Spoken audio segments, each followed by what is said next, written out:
In this video, I will explain how headroom might be calculated by your local building department for a winder set of stairs, and hopefully it will make sense to you and your building inspector. So we're going to start with whatever the minimum measurement is, and most of the time it's going to be 6 feet 8 inches. And I'm simply going to take a section that I created on the bottom and raise it up to the top. So all of these lines that I drew will be where the measurements will come off of in a vertical line to measure the headroom. And hopefully that will make a little more sense when we take a look at some of the lines that I drew to connect the dots here. So I just simply drew a line from here down to here, and then from this point here to here, this point here down to here. And all of these measurements should be the same, 6 feet 8 inches throughout the entire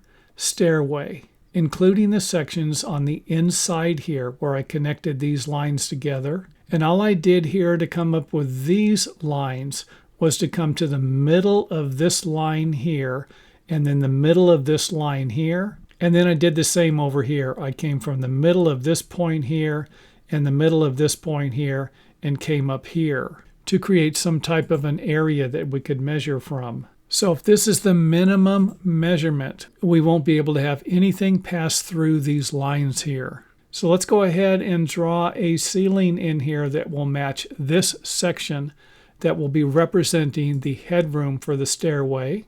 And you can see here that we're not going to have a problem. However, on the other side, we are going to have a problem. You can see where it's encroaching into this area here and creating a problem for the minimum measurement we're looking for. So again, this section right here is passing through these lines here, along with this section right over here. And in case this doesn't make sense, let's go ahead and remove that section.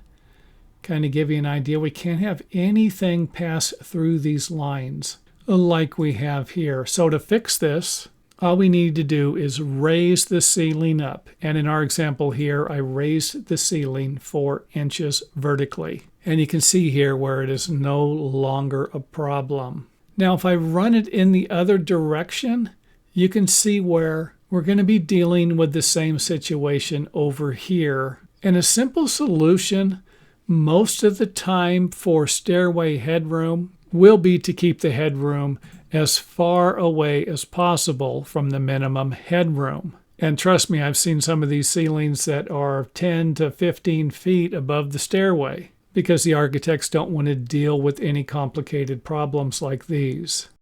And thanks for watching. Don't forget to check out some of our other videos on YouTube. And if you can't find the videos on YouTube, make sure that you visit our website to find a complete organized list of all of the videos we've made so far.